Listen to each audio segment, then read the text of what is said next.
రాజధాని అయిన హైదరాబాద్లో ఒక హై డ్రామా నడుస్తూ ఉన్నది.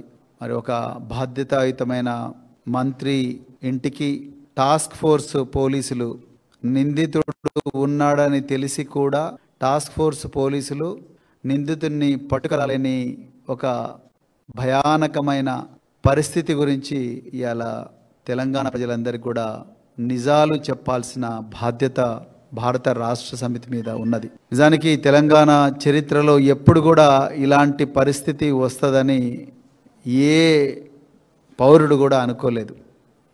తెలంగాణ రాష్ట్ర పరిస్థితి కుక్కలు చింపిన విస్తరైతుందని ఎవ్వరు కూడా అనుకోలేదు.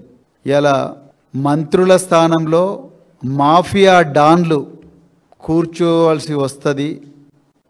మనం ఓట్లేస్తే మన జీవితాలు బాగుపడతాయని ప్రజలు అనుకున్నారు తప్ప మాఫియా డాన్లు మంత్రులయ్యి వాళ్ళ దుకాణాలు ఓపెన్ చేసుకొని ప్రజల జీవితాలతో ఆడుకుంటారు అని చెప్పేసి ఎప్పుడు కూడా ఈ తెలంగాణ ప్రజలు అనుకోలే. 10 సంవత్సరాలు కేసీఆర్ గారి గొప్ప పాలనలో, పారదర్శక ప్రజా సంక్షేమ పాలనలో ఒక గొప్ప జీవితాన్ని చూసిన ప్రజలు సడన్గా ఇవాళ ఒక ఊబిలో చిక్కుకొని పోయినారు.